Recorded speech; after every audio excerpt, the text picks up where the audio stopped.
The David Pakman Show at davidpakman.com.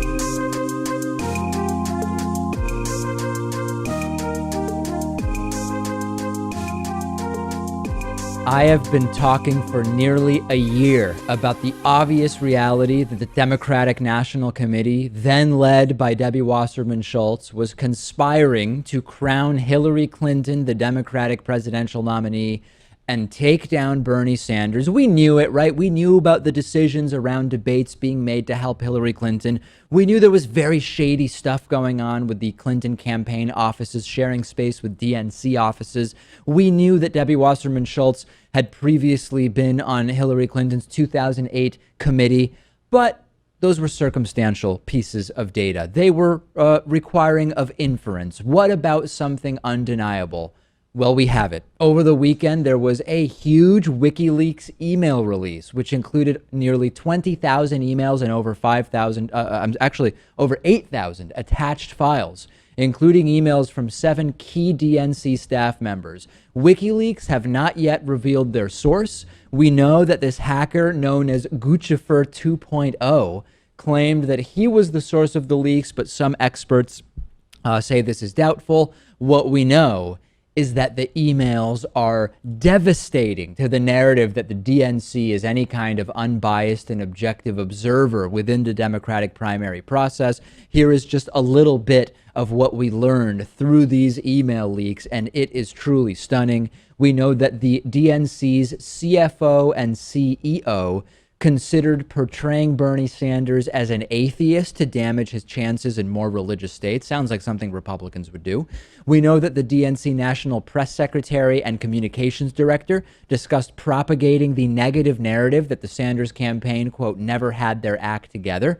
We know that the DNC Communications Director and Western Regional Communications Director discussed spreading a story portraying Sanders supporters negatively. That email chain includes the remark, quote, let's get this around without attribution. And we know that Debbie Wasserman Schultz wrote in May that Bernie Sanders, quote, isn't going to be president, and in April that he, quote, has no understanding of the Democratic Party.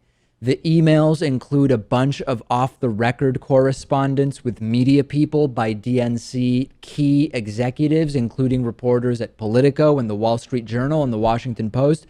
This is completely undemocratic. The DNC should be ashamed of itself. And let me be very clear. There is nothing objectively wrong with a party choosing sides or having favorites or helping one candidate. If that's your role, say, hey, what we do as the DNC is look at which Democrats are running and we decide who we want to be the nominee and who we're going to help or who we think has the best shot of winning. And then people can decide, oh, that's a good role for the DNC or that's a bad role for the DNC, right? But the DNC says they don't take sides. That is the problem. This is shameful and disgusting. And we were right all along, and so were many others.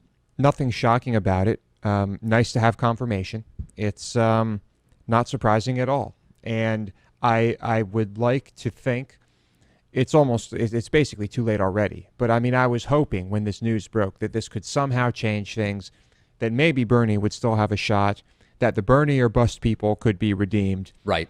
But very unlikely. This violates the DNC's own rules. This is from the Democratic Charter and Bylaws, which I will show you here. And as you can see, quote, the chairperson shall exercise impartiality and even-handedness as between the presidential candidates and campaigns.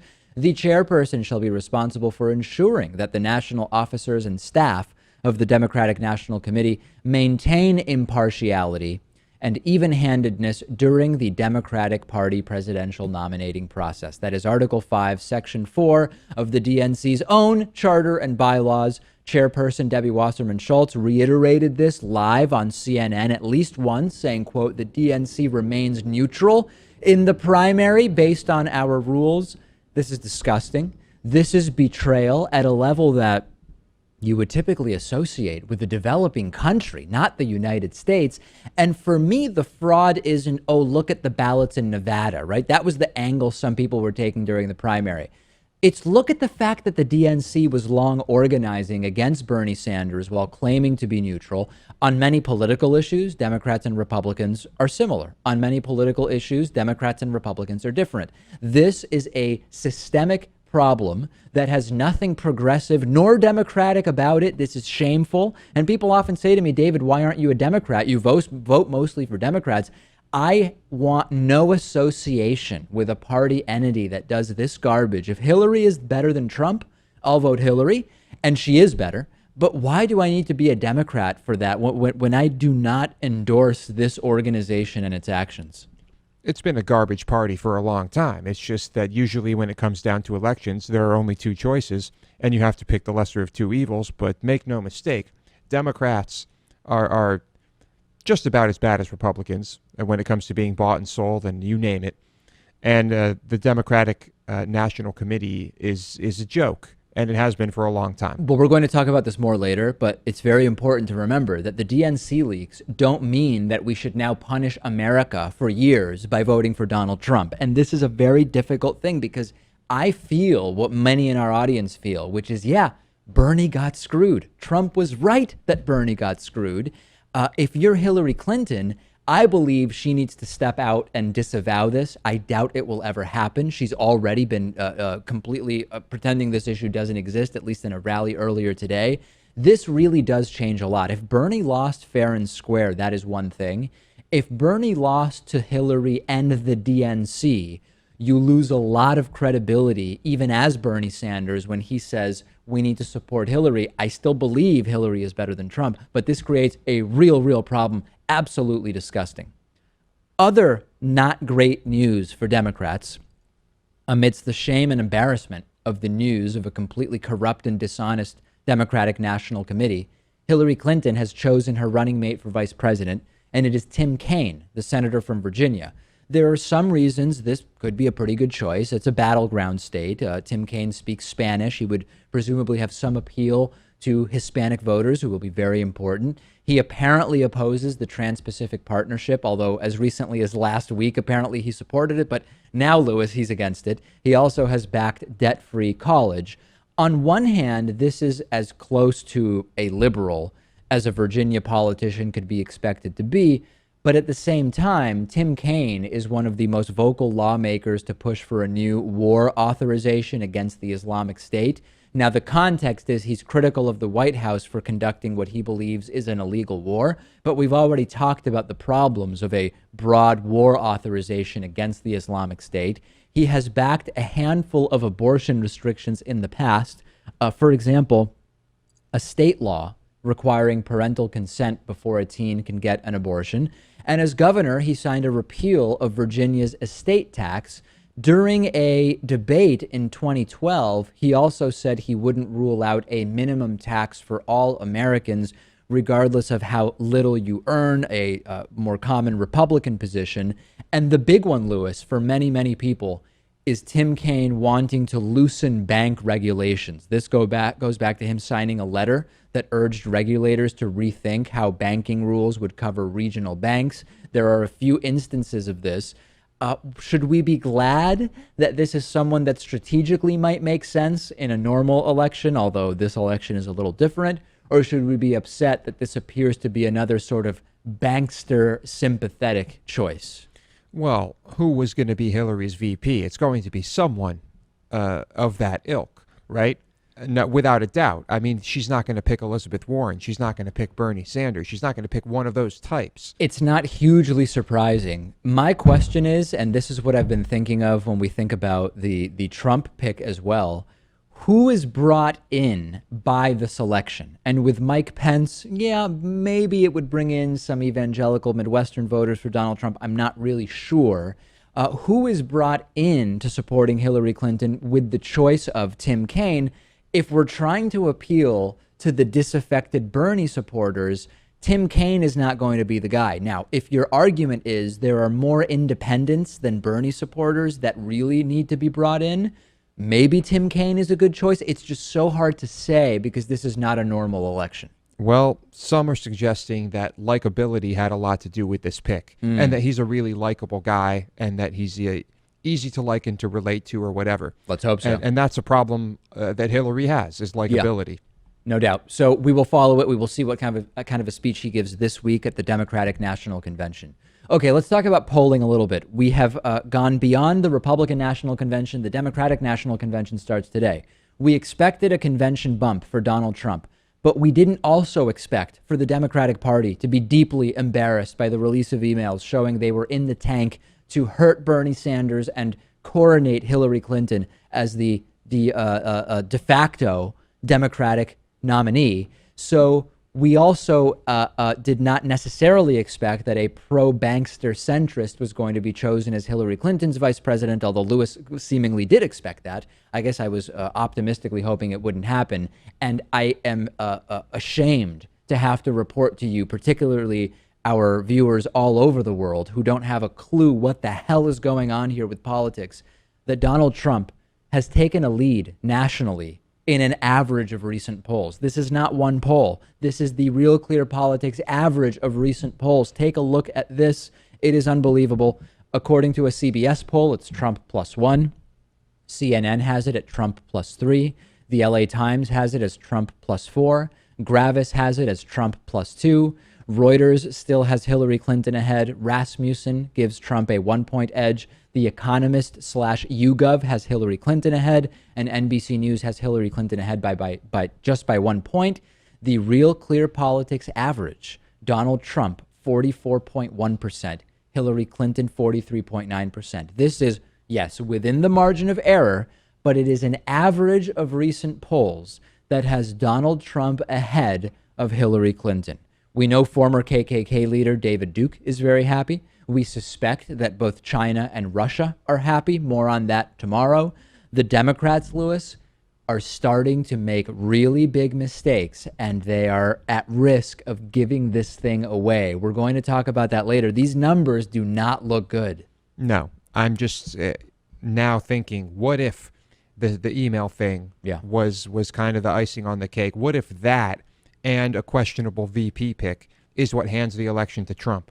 I would hope that people would say, as angry as I am about what the Democratic National Committee did, we have a possibility that Donald Trump will become president of the United States, and I need to make a choice on November 6th or whatever the day is this year. I actually don't remember what day of the month it falls on.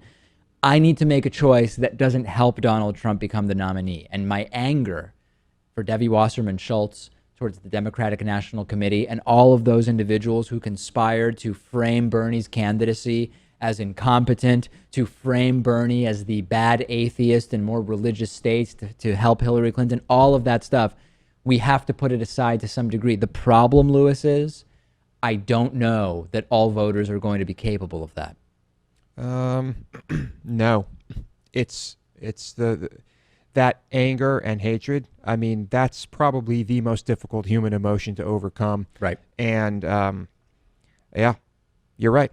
Hillary Clinton and the Democrats need to do something this week during the Democratic National Convention that is going to take the attention off of what is vile and disgusting behavior by the Democratic National Committee. It's difficult to do when the people running the big party are the people who have just been embarrassed by their shameful and anti-democratic actions. So easier said than done. We'll take a break. Send me your thoughts on this. I'm on Twitter at @dpacman. Lewis is on Twitter at @LewisMotamedy. The David Pakman Show at davidpakman.com.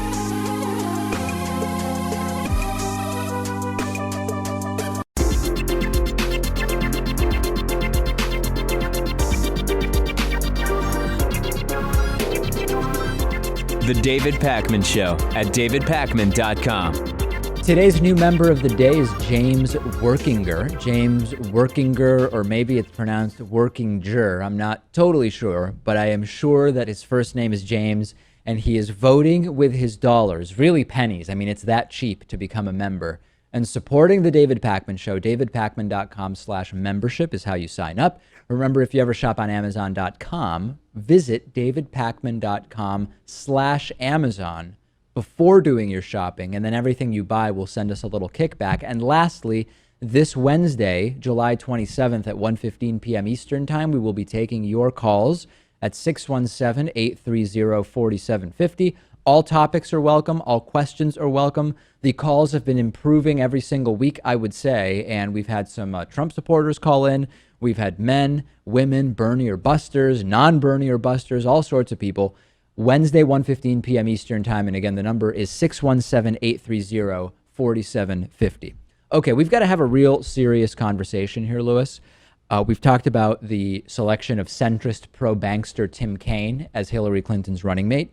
We've talked about the shameful and disgusting collusion between the Democratic National Committee and Hillary Clinton's campaign to prevent Bernie Sanders from doing well in the Democratic primary.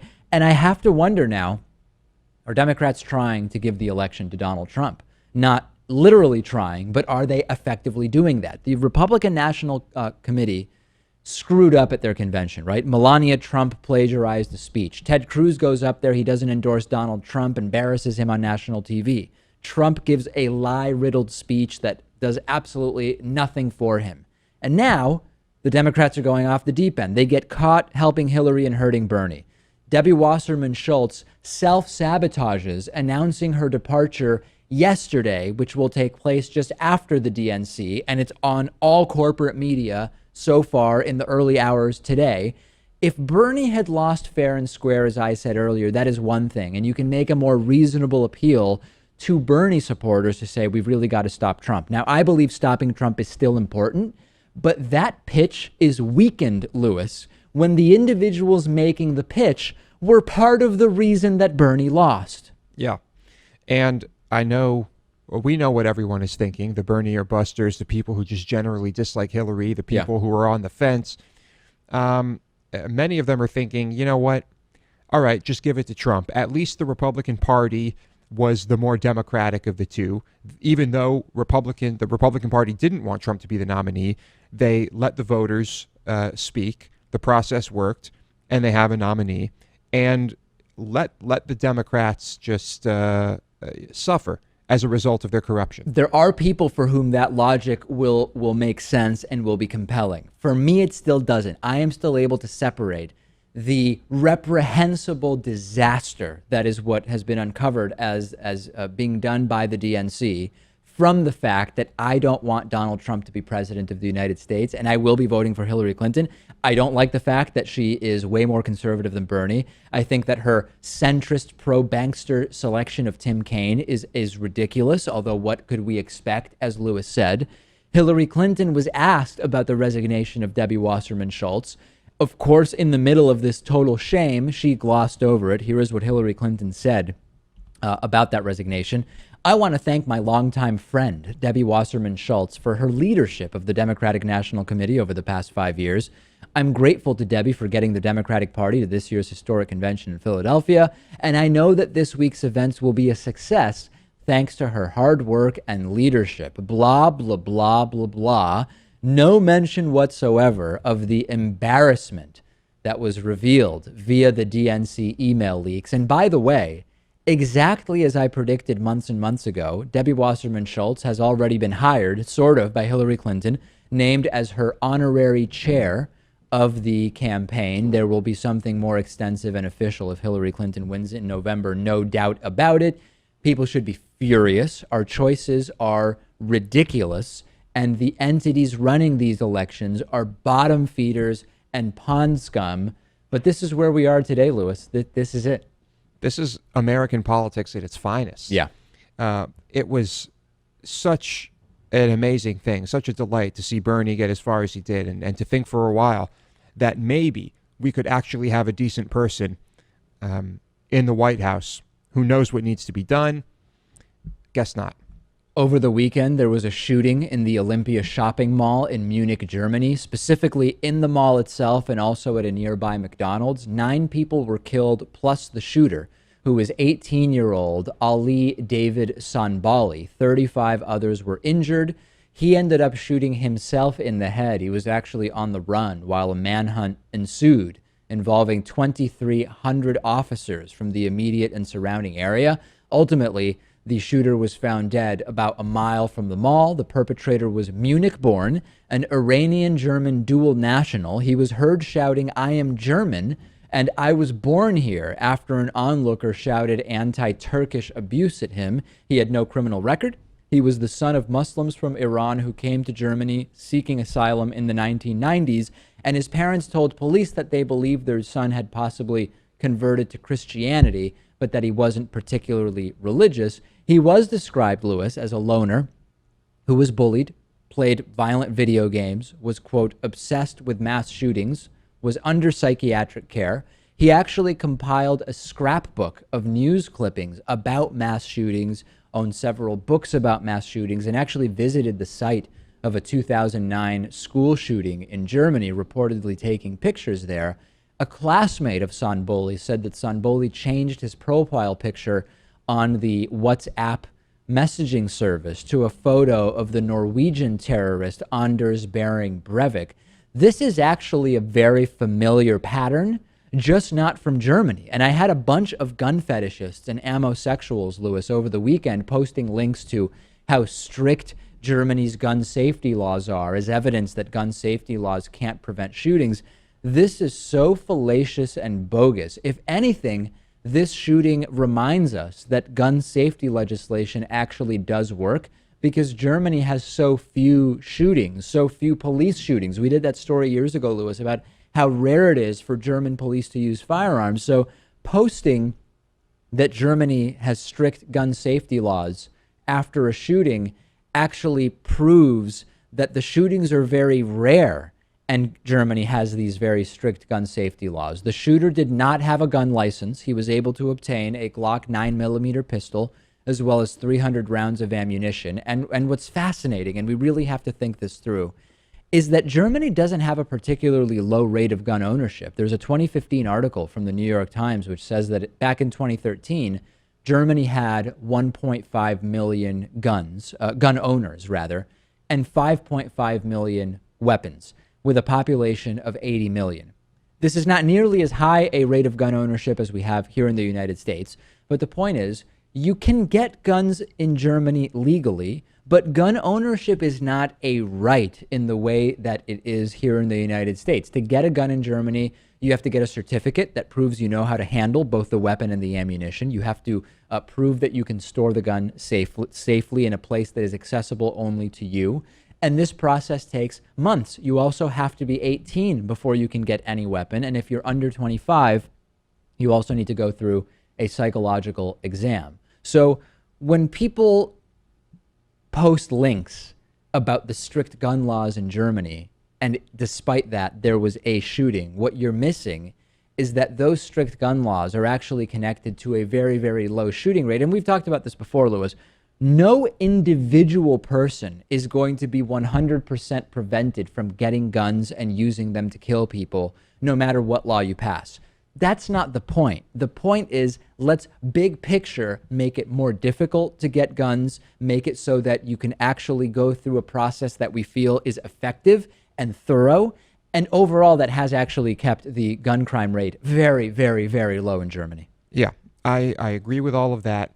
Also, just another one of those incidents where we have someone who is clearly disturbed. I mean, when you change your profile picture to Anders Breivik, I mean, and you're collecting information in books and pictures and a scrapbook about mass shootings, how much more information do you really need to know someone's about to snap? Well, some individuals questioning if he was under psychiatric care, psychiatrists, mental health professionals have a duty to report individuals if and only if they believe that they are actually a danger, that they pose a danger, that they could actually take real-world violent actions. Doesn't mean they're competent.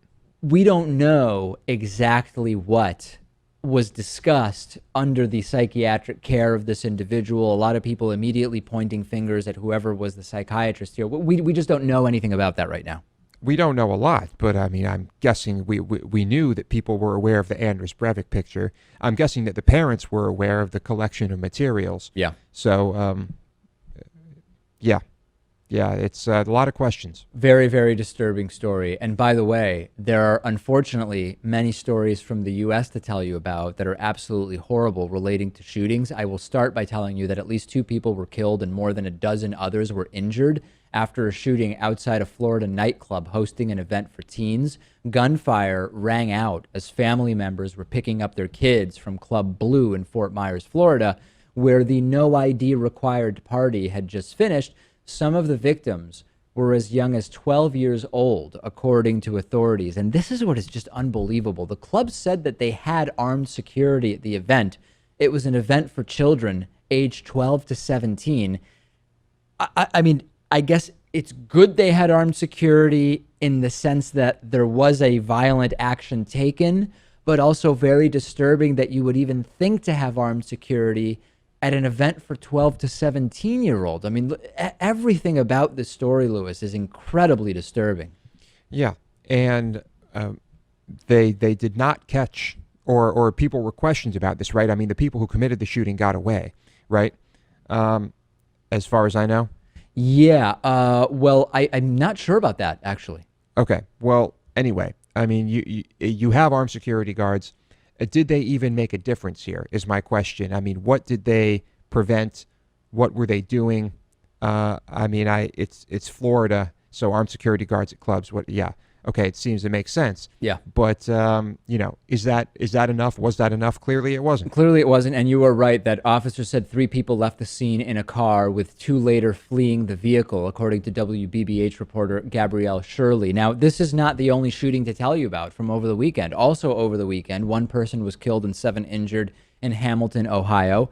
4 people were killed and 1 injured in Austin, Texas. 2 dead, 2 injured in Cincinnati, Ohio, and 5 injured in Kankakee, Illinois. That is difficult to say. So basically a normal weekend in the United States. Yeah, and that was not even that was not all the shootings, I'm sure. No, those are only the ones that qualify as mass shootings. Right. Yeah. Yeah. Not including the probably countless just incidents of guns being fired and no one being hit, and maybe one or 2 persons being shot. And of course, many people saying, "Oh, well, David, the thing is that we just have a country with so many people that even if by and large we have mostly good guys with guns, good gals with guns." Statistically speaking, these incidents are going to happen. Well, let's look at it on a population-adjusted basis, and we still have a significant gun crime here. This idea of it's just such a big country, so this stuff is going to happen.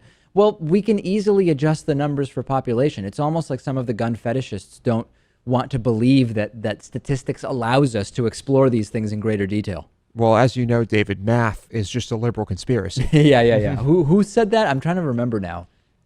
Did someone say that? I feel like someone said statistics, that statistics are part of the government, the liberal Washington conspiracies or whatever. It's escaping me now.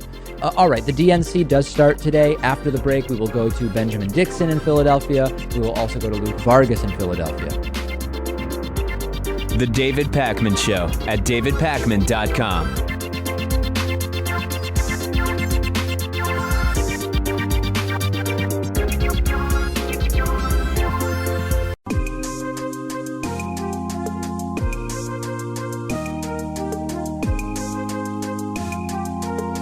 Welcome back to the David Pakman Show. Let's go now to Philadelphia, Pennsylvania, the site of the Democratic National Convention, which starts tonight. I am joined first by Benjamin Dixon, host of The Benjamin Dixon Show, his program produced out of Boston, Massachusetts. In this particular room of all places, Ben, what's the mood like there? How much in the early hours so far has the weekend email disaster overshadowed the actual event of the DNC? So tremendously so. It actually started yesterday with the protest down at City Hall. Actually, we're just on the other side of City Hall. You can see it in the background.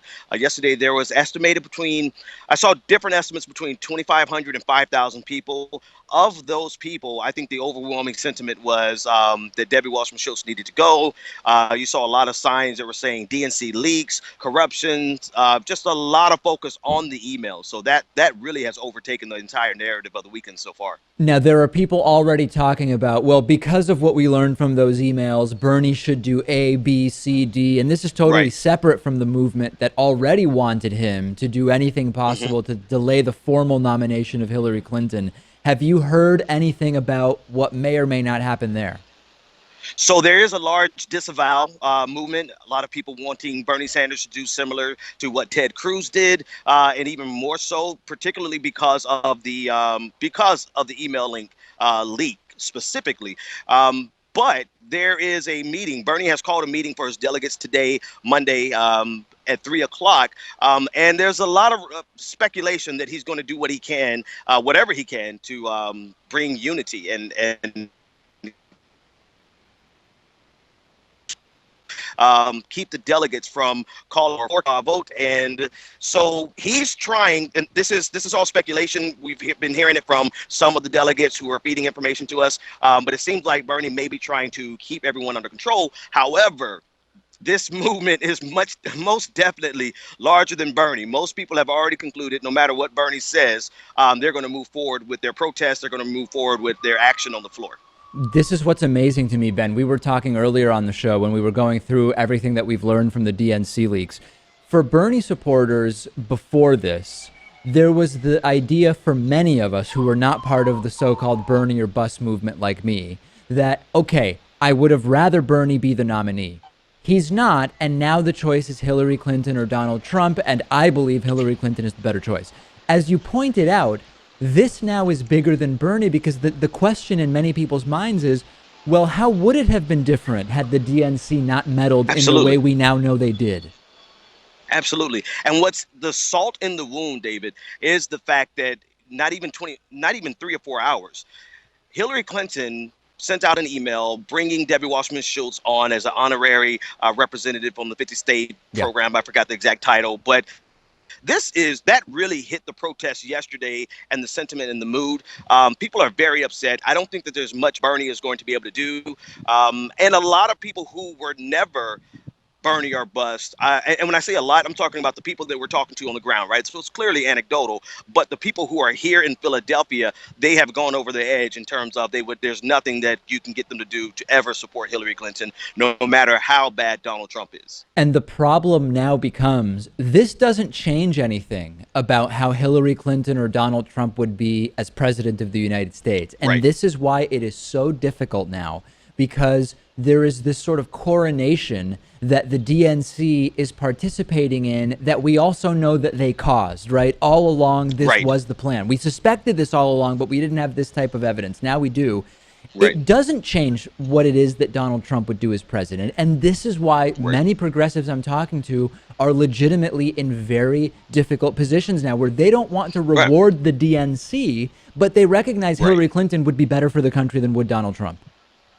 Right. Well, and I've seen both of those arguments. I hear some who are saying you really can't expect much more out of Hillary Clinton than you would expect out of a Donald Trump. Right. I happen to disagree with that to a certain extent, but I'm hearing that argument on a regular basis. And we're talking to a lot of people on the ground. Now, I don't think any of the outcomes of this weekend are going to change. Hillary Clinton's going to come out as the nominee. Hillary Clinton's most likely going to win. But this has created a division that I don't think the DNC is going to be able to recover from in the long run, particularly from the most mobilized progressive sectors. Yeah. Trump got a convention bump, now leading very, very slightly, like 0.2 percentage points in an average of recent polls. There's always a bump expected.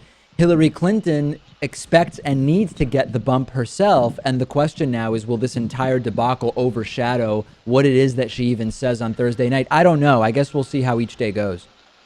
Absolutely. I don't know that it would either. There's out of all of the protests and marches that we've seen so far, there's very little mainstream coverage. And so I'm expecting all of the eyes to be on the convention floor to simulate, if not real enthusiasm, they'll simulate enthusiasm. So I'm expecting the convention to go exactly as the DNC is planning.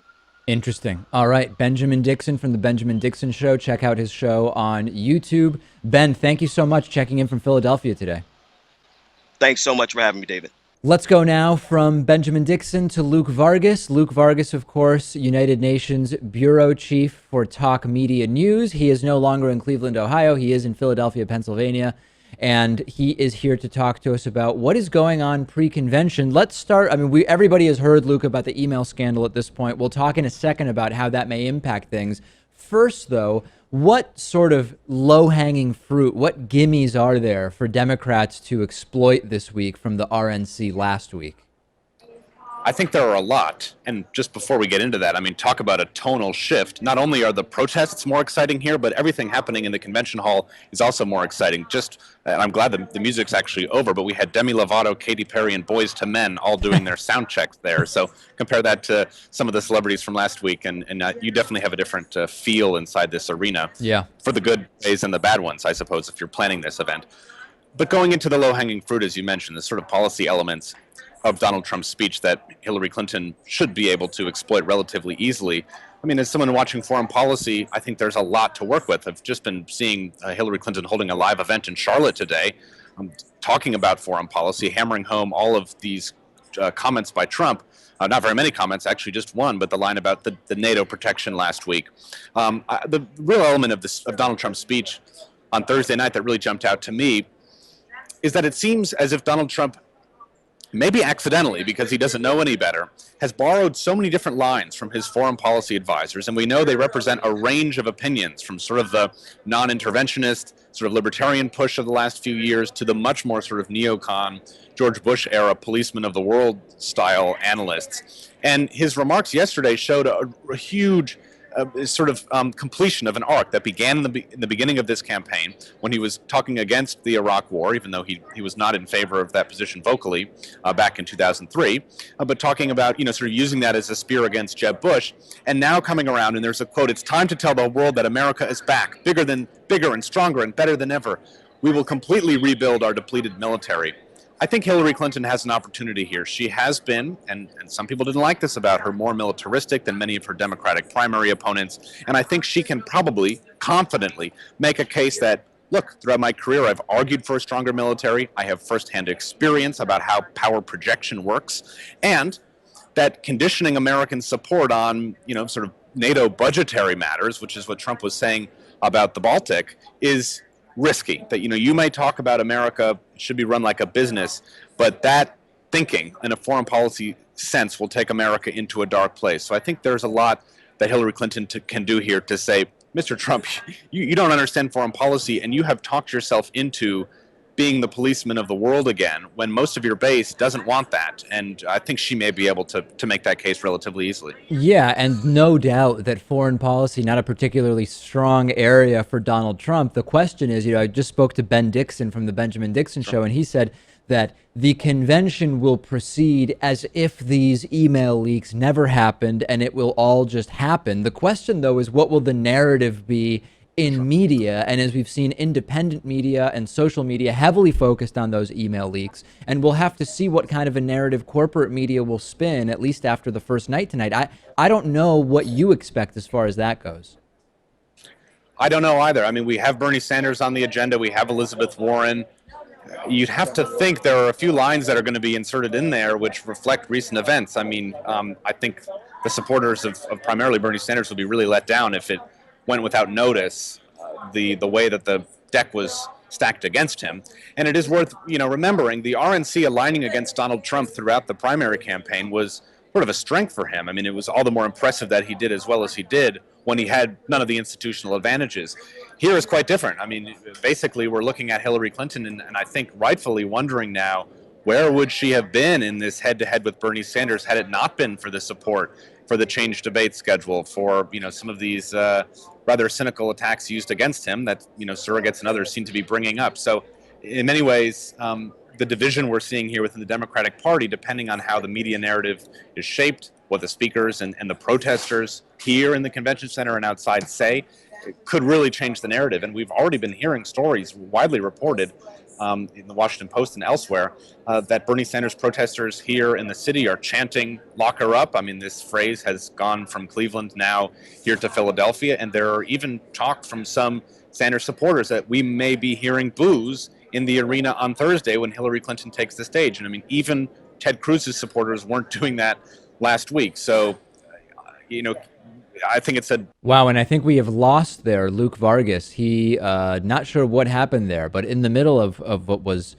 a very, very interesting point, Luke Vargas, United Nations Bureau Chief for Talk Media News.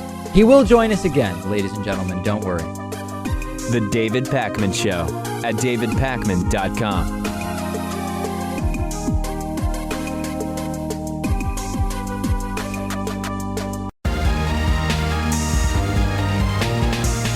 The David Pakman Show at davidpakman.com.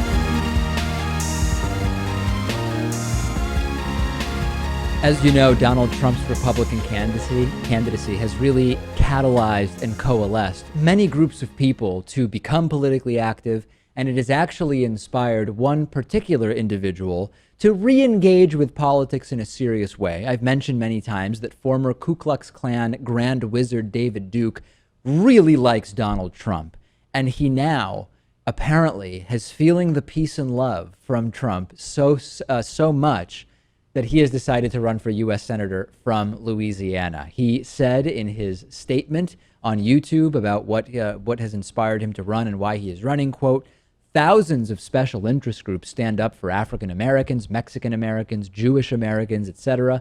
The fact is that European Americans need at least one man in the United States, one man in Congress who will defend their rights and heritage."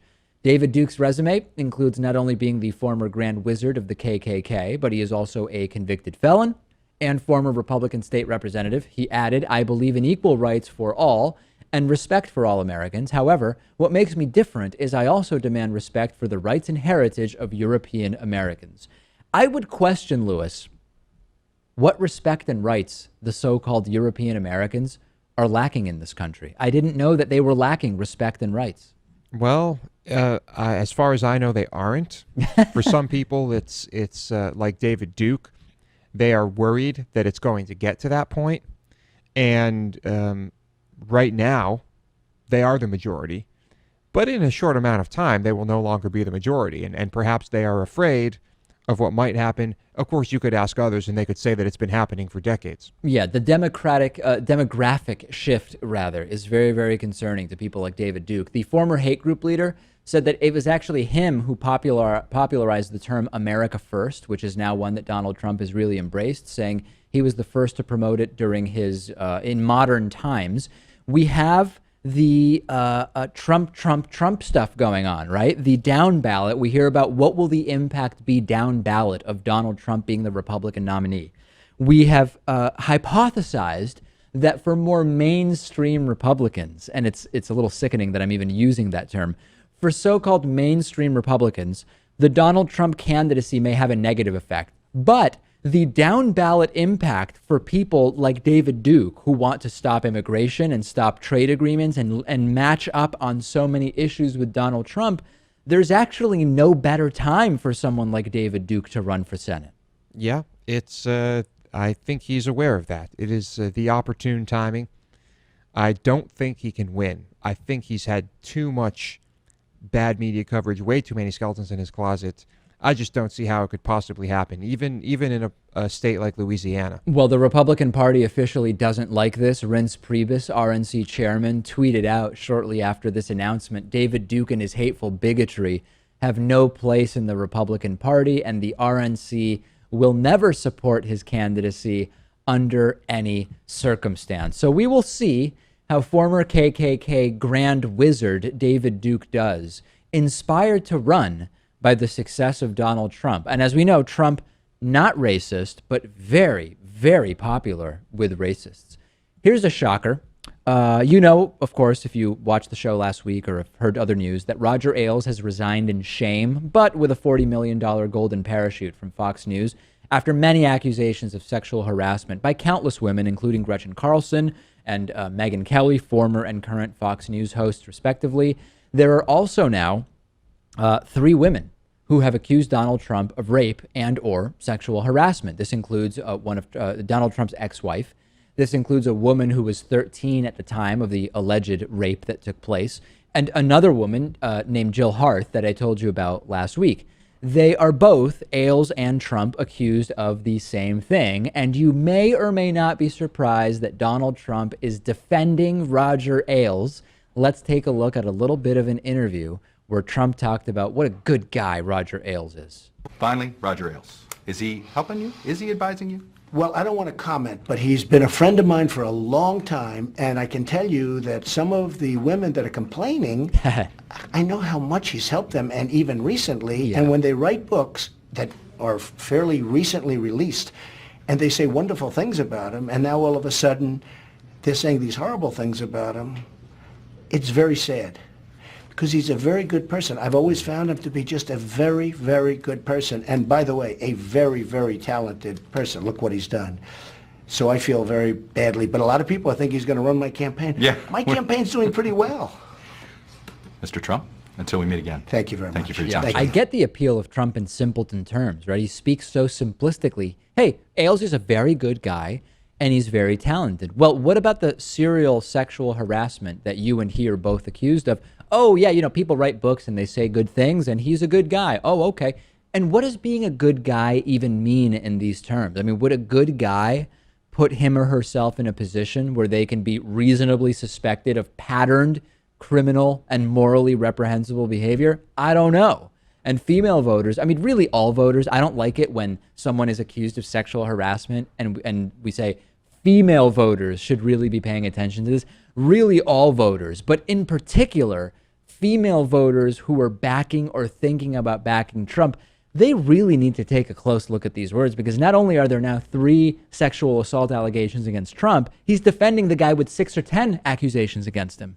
And why stop at Trump? Any female who is a registered Republican who supports Republicans, you are the butt of a very long-running joke, and you just don't get it. You need to not be involved with that party. But isn't it a campaign? Isn't it a mistake for Donald Trump? Why doesn't Donald Trump just do the appropriate thing and say, this is an ongoing investigation and I don't really want to comment on it? That would be something. Or to say, in my personal experiences, this is someone who's a good guy, but all of these allegations need to be taken seriously. I have no firsthand knowledge of them. I mean, I'm assuming he doesn't. Maybe he does, but I have no reason to think he does, period.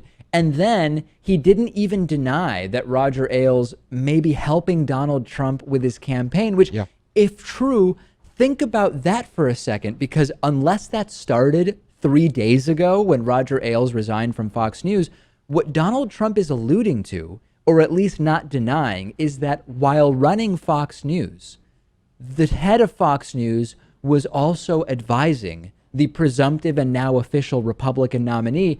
How is that not bigger news? That it hasn't gone beyond the last line of some articles about this. Maybe because it's just not very surprising, and people might have kind of expected that, right? But Well, I mean, still, as Roger Ailes, you can probably do that. As the CEO of Fox News, you're not supposed to do that. Right. But these are they 2 different people? Well, I'm sure that and whoever harassed the women is also a 3rd, 4th, and 5th person, I'm sure. The interesting thing, though, is for a while, Fox seemed to be crafting a sort of anti-Trump narrative. Yeah. Although, as we now know, now that everybody's made good and everybody's friendly and, Trump no longer thinks that Megyn Kelly is bleeding from her you-know-where, maybe that was just crafted for publicity and to generate interest, which it did, quite frankly. It generated a lot of interest, yeah. But Megyn Kelly could be one of those women that, according to Donald Trump, Ailes helped tremendously and perhaps should not be making these terrible accusations, right? Right, yeah. Trump's shocked that women who were helped by Ailes may not have. Well, of course, that's the argument is they were helped in exchange for whatever it was that Ailes was proposing. We have a voicemail number, and it's 219-2-DAVID-P. And I got a ton of voicemails and emails over the weekend basically saying exactly this. Take a listen. Pac-Man, it's pretty disgraceful how you, it's been over 24 hours now, and on your show you did not discuss the WikiLeaks DNC email scandal, not even once. Didn't even mention it. You talked about how Trump said mean things at the RNC. Of course you wouldn't talk about it because you're a shill. You always will be a shill. Democrat hack and nothing more. And that's why you'll never have more than like 50,000 subscribers or whatever the hell you have on YouTube. That's all. Goodbye.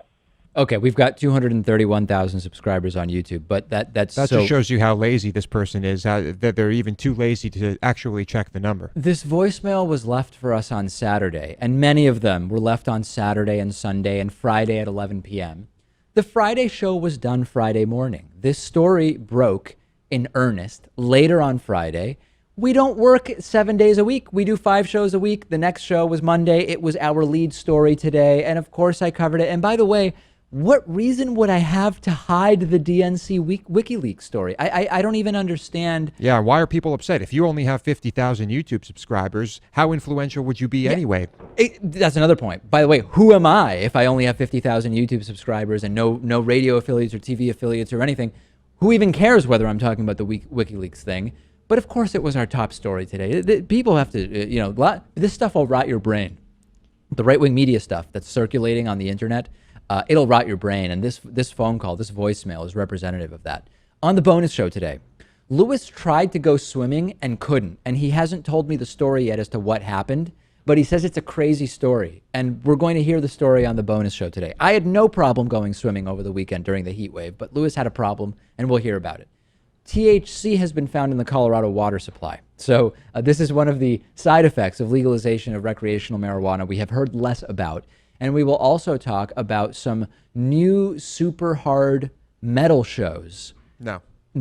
Actual just metal. Okay. Like metal. It's a confusing... Like you might use it as an implant. I see. It's a confusing title because it just says new super hard metal shows promise. Oh, it shows I see what you're saying. There's so many ways that could be interpreted. Anyway, to figure out what on earth that story is about and get access to the bonus show instantly, sign up at davidpakman.com/membership.